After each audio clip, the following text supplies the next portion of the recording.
Kim Jong-un fait peur aux impérialistes occidentaux. Kim Jong-un inspire la crainte non parce qu'il utilise des armes, mais parce qu'il refuse de se soumettre à l'ordre établi, dicté par les puissances occidentales. Ce n'est pas sa voix qui dérange l'Occident, c'est sa détermination à affirmer la souveraineté de son pays sans jamais plier le genou. Les impérialistes ont peur de lui, car il leur rappelle qu'un peuple qui ose dire non peut exister en dehors de leur contrôle. Il incarne une résistance brutale à l'ingérence, un rempart contre les fausses promesses de démocratie importées à coups de bombes.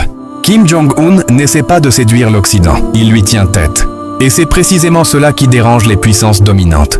Son autorité est un défi direct à l'idée que l'Occident peut dicter aux autres nations comment vivre, gouverner et penser. Il ne cherche pas à être aimé des grandes puissances, mais à être respecté, même si cela doit passer par la peur. Les impérialistes redoutent tout leader qui n'ouvre pas ses portes aux multinationales et aux ONG de façade.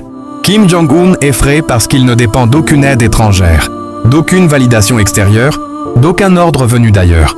Là où d'autres dirigeants s'inclinent devant l'Occident, lui se dresse comme un roc, froid, implacable, dérangeant. Les médias occidentaux le diabolisent non pas parce qu'il est le mal absolu, mais parce qu'il est un mur contre leur influence.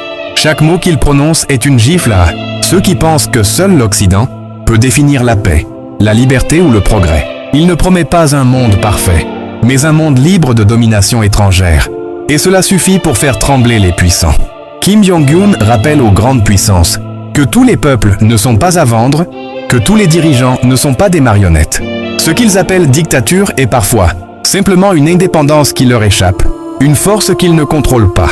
Les sanctions, les pressions, les menaces n'ont pas suffi à le faire reculer. Et cela rend l'Occident nerveux. Il est l'un des rares dirigeants qui ne cherche pas à plaire, mais à protéger, quitte à déranger l'ordre mondial imposé. Quand il parle, ce n'est pas seulement la Corée du Nord qui s'exprime. C'est un défi lancé aux maîtres du monde. L'arrogance des puissants se heurte à un homme qui refuse de devenir leur élève, leur allié ou leur instrument.